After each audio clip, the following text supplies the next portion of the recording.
Cool is a weird concept. If I asked you to define cool for me, you probably wouldn't define it as much as you would give me an example. You would say it's a car or a clothes or a person or music or something like that. And it's different for all of us, but the one common thread is that we all want to be cool.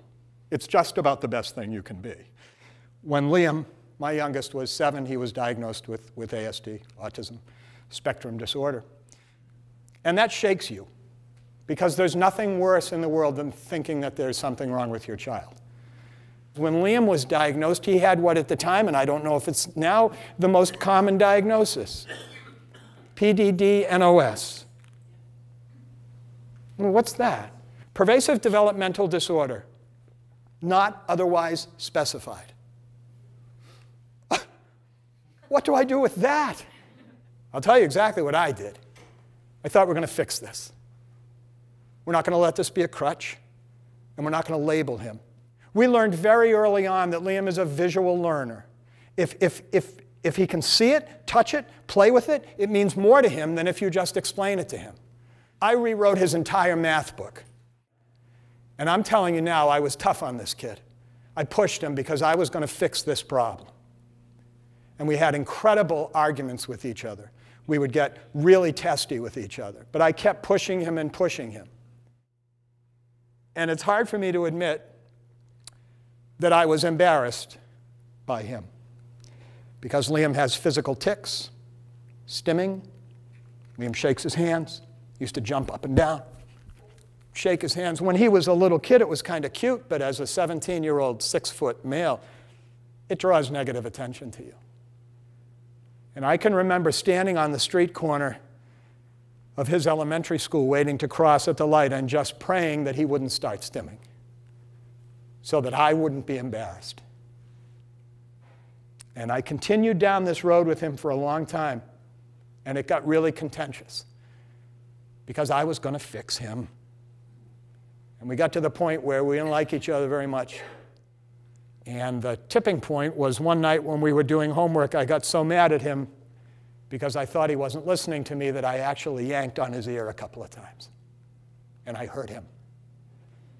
So I decided to stop, and I decided to stand back, and I decided to quit for a while and let things calm down. And when I did that, I was reintroduced to the things about Liam that I've always loved. He's an amazing little guy. And Liam has created this entire series of characters.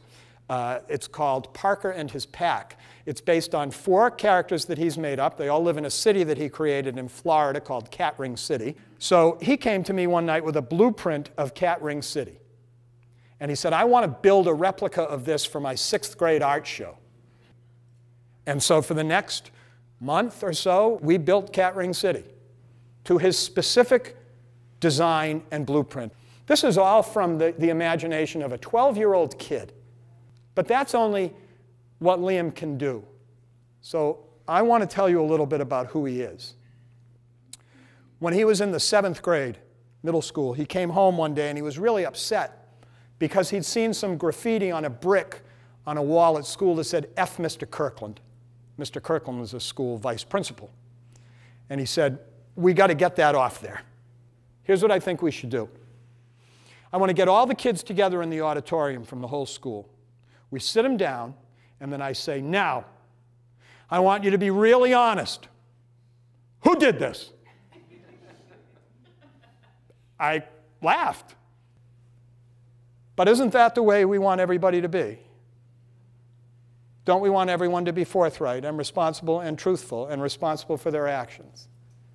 But when someone maintains that kind of ability to think that way, even at 12 or 13, we think they're stupid, we're naive, we're dumb. And I realized now that someone gave him a label, and I bought into it. I did the exact thing I said I wasn't going to let other people do. I tried to make him boring.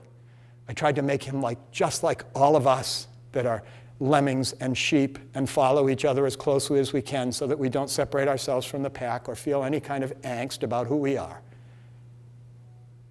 Somebody gave him a diagnosis. Somebody said he was something.